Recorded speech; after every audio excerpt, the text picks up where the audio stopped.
Driven to Win presents Anne of the Island by Montgomery, chapters 23 and 24. In these chapters, Anne faces choices of the heart and quiet turning points that will shape her future in lasting ways. Let's begin. Chapter 23. Paul cannot find the rock people. Life was very pleasant in Avonlea that summer, although Anne, amid all her vacation joys, was haunted by a sense of something gone which should be there. She would not admit, even in her inmost reflections, that this was caused by Gilbert's absence. But when she had to walk home alone from prayer meetings and a VISPOW wows, while Diana and Fred and many other gay couples loitered along the dusky, starlit country roads, there was a queer, lonely ache in her heart which she could not explain away. Gilbert did not even write to her as she thought he might have done. She knew he wrote to Diana occasionally, but she would not inquire about him. And Diana, supposing that Anne heard from him, volunteered no information. Gilbert's mother, who was a gay, frank, light-hearted lady, but not overburdened with tact, had a very embarrassing habit of asking Anne, always in a painfully distinct voice and always in the presence of a crowd, if she had heard from Gilbert lately. Poor Anne could only blush horribly and murmur, "Not very lately," which was taken by all, Mrs. Blythe included, to be merely a maidenly evasion, apart from this, and enjoyed her summer. Priscilla came for a merry visit in June. And when she had gone, Mr. and Mrs. Irving, Paul and Charlotta the Fourth came home for July and August. Echo Lodge was the scene of gaieties once more, and the echoes over the river were kept busy, mimicking the laughter that rang in the old garden behind the spruces. Miss Lavendar had not changed, except to grow even sweeter and prettier. Paul adored her, and the companionship between them was beautiful to see.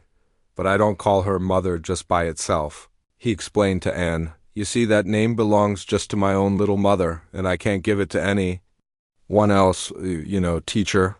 But I call her Mother Lavendar, and I love her next best to father. I even love her a little better than you, teacher." "Which is just as it ought to be," answered Anne. Paul was 13 now, and very tall for his years. His face and eyes were as beautiful as ever, and his fancy was still like a prism, separating everything that fell upon it into rainbows. He and Anne had delightful rambles to wood and field and shore. Never were there two more thoroughly kindred spirits. Charlotta the Fourth had blossomed out into young ladyhood. She wore her hair now in an enormous pompadour, and had discarded the blue ribbon bows of auld lang syne, but her face was as freckled, her nose as snubbed, and her mouth and smiles as wide as ever. "You don't think I talk with a Yankee accent, do you, Miss Shirley, ma'am?" she demanded anxiously. "I don't notice it, Charlotta." "I'm real glad of that. They said I did at home, but I thought likely they just wanted to aggravate me. I don't want no Yankee accent. Not that I've a word to say against the Yankees, Miss Shirley, ma'am. They're real civilized. But give me old P Island every time."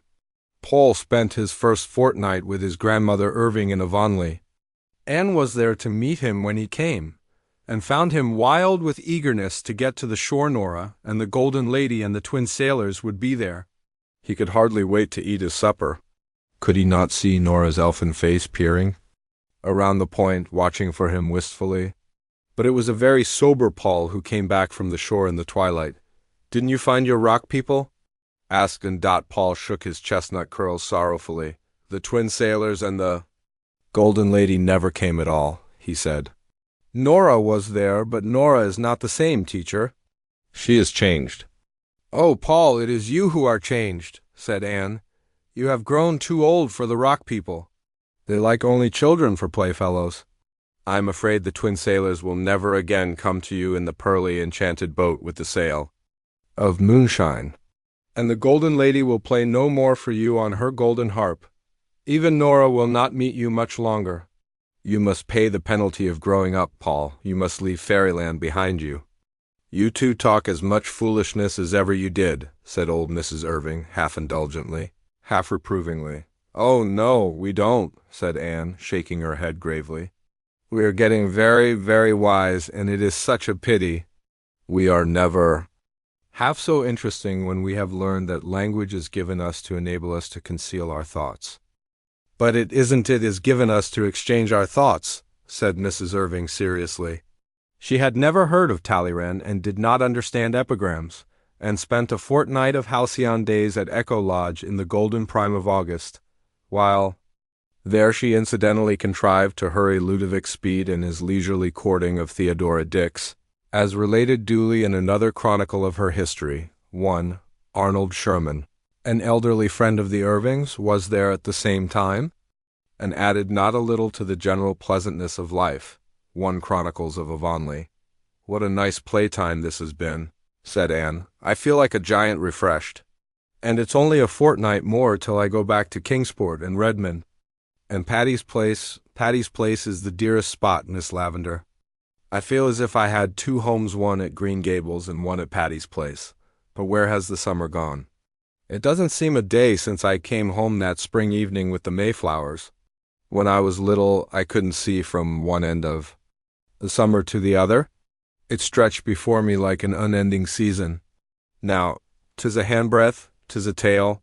And are you and Gilbert Blythe as good friends as you used to be? Asked Miss Lavender quietly. I am just as much Gilbert's friend as ever I was, Miss Lavender.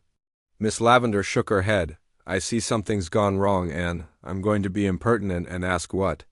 Have you quarreled? No. It's only that Gilbert wants more than friendship, and I can't give him more. Are you sure of that, Anne? Perfectly sure. I'm very, very sorry. I wonder why everybody seems to think I ought to marry Gilbert Blythe, said Anne petulantly. Because you were made and meant for each other, and that is why. You needn't toss that young head of yours. It's a fact. Chapter 24. Enter Jonas. Prospect Point, August 20th. Dear Anna spelled with Ain, wrote Phil, I must prop my eyelids open long enough to write you. I've neglected you shamefully this summer, honey, but all my other correspondence have been neglected too. I have a huge pile of letters to answer, so I must gird up the loins of my mind and hoe in. Excuse my mixed metaphors. I'm fearfully sleepy.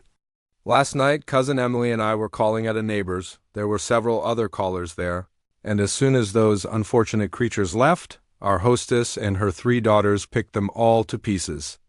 I knew they would begin on Cousin Emily and me as soon as the door shut behind us. When we came home, Mrs. Lilly informed us that the aforesaid neighbor's hired boy was supposed to be down with scarlet fever. You can always trust Mrs. Lilly to tell you cheerful things like that. I have a horror of scarlet fever. I couldn't sleep when I went to bed for thinking of it. I tossed and tumbled about, dreaming fearful dreams when I did snooze for a minute. And at 3 I wakened up with a high fever, a sore throat, and a raging headache. I knew I had scarlet fever. I got up in a panic and hunted up Cousin Emily's doctor book to read up the symptoms, and I had them all. So I went back to bed and, knowing the worst, slept like a top the rest of the night. Though why a top should sleep sounder than anything else I never could understand. But this morning I was quite well, so it couldn't have been the fever. I suppose if I did catch it last night it couldn't have developed so soon. I can remember that in daytime, but at 3 o'clock at night I never can be logical. I suppose you wonder what I'm doing at Prospect Point. Well, I always like to spend a month of summer at the shore, and Father insists that I come to his second cousin Emily's select boarding house at Prospect Point. So a fortnight ago, I came as usual. And as usual old Uncle Mark Miller brought me from the station with his ancient buggy, and what he calls his generous purpose horse. He is a nice old man and gave me a handful of pink peppermints. Peppermints always seemed to me such a religious sort of candy, I suppose, because when I was a little girl, Grandmother Gordon always gave them to me in church. Once I asked, referring to the smell of peppermints, is that the odor of sanctity? I didn't like to eat Uncle Mark's peppermints because he just fished them loose out of his pocket and had to pick some rusty nails and other things from among them before he gave them to me. But I wouldn't hurt his dear old feelings for anything, so I carefully sowed them along the road at intervals. When the last one was gone, Uncle Mark said, a little rebukingly, "You shouldn't ate all them candies to once, Miss Phil. You'll likely have the stomach-ache. Single quote, Cousin Emily has only 5 boarders besides myself, 4 old ladies and 1 young man. My right-hand neighbor is Mrs. Lilly. She is one of those people who seem to take a gruesome pleasure in detailing all their many aches and pains and sicknesses. You cannot mention any ailment, but she says, shaking her head, "Ah, I know too." Well, what that is, and then you get all the details. Jonas declares he once spoke of locomotor ataxia in hearing, and she said she knew too well what that was. She suffered from it for 10 years and was finally cured by a traveling doctor. Who is Jonas? Just wait, Aunt Shirley. You'll hear all about Jonas in the proper time and place. He is not to be mixed up with estimable old ladies. My left hand. Neighbor at the table is Mrs. Finney. She always speaks with a wailing, dolorous voice. You are nervously expecting her to burst into tears every moment. She gives you the impression that life to her is indeed a vale of tears, and that a smile, never to speak of a laugh, is a frivolity truly reprehensible. She has a worse opinion of me than Aunt Jamesina, and she doesn't love me hard to atone for it, as Auntie J does either. Miss Maria Grimsby sits catty-corner from me. The first day I came, I remarked to Miss Maria that it looked a little like rain, and Miss Maria laughed. I said the road from the station was very pretty, and Miss Maria laughed. I said there seemed to be a few mosquitoes left yet, and Miss Maria laughed. I said that Prospect Point was as beautiful as ever, and Miss Maria laughed. If I were to say to Miss Maria, my father has hanged himself, my mother has taken poison, my brother is in the penitentiary, and I'm in the last stages of consumption, Miss Maria would laugh. She can't help it, she was born so. But is very sad and awful. The fifth old lady is Mrs. Grant. She is a sweet old thing, but she never says anything but good of anybody, and so she is a very uninteresting conversationalist. And now for Jonas. And that first day I came, I saw a young man sitting opposite me at the table, smiling at me as if he had known me from my cradle.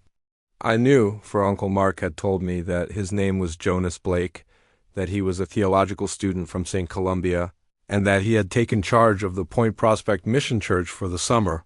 He is a very ugly young man, really. The ugliest young man I've ever seen. He has a big, loose-jointed figure with absurdly long legs.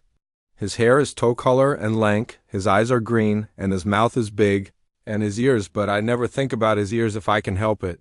He has a lovely voice. If you shut your eyes, he is adorable, and he certainly has a beautiful soul and disposition. We were good chums right way. Of course he is a graduate of Redmond, and that is a link between us. We fished and boated together, and we walked on the sands by moonlight. He didn't look so homely by moonlight, and oh, he was nice. Niceness fairly exhaled from him. The old ladies except Mrs. Grant don't approve of Jonas, because he laughs and jokes, and because he evidently likes the society of frivolous me better than theirs. Somehow, and I don't want him to think me frivolous. This is ridiculous. Why should I care what a tow-haired person called Jonas, whom I never saw before, thinks of me?